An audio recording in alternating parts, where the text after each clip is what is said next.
Good morning, and here is the latest from the market open. The FTSE100 was flat at open, easing slightly to 10,907.37, while the Euronext 100 and Germany's DAX were a touch lower, with the DAX down 0.19%. Overnight, Wall Street sold off, with the Nasdaq down 1.74% and the S&P 500 down 1.52%, as the markets react to the escalating conflict between the United States and Iran.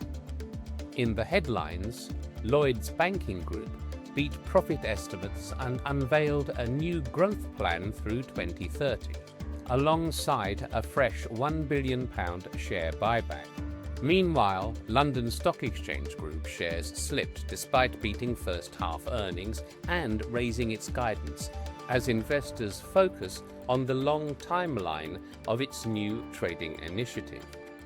On currencies, sterling is broadly steady, a touch firmer against the dollar, the Australian dollar, and the euro, and a shade softer against the yen and the Swiss franc. Bitcoin rose.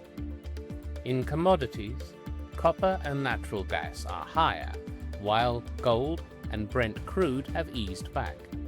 That's your market open. I'm Dave Pennell. Have a great day.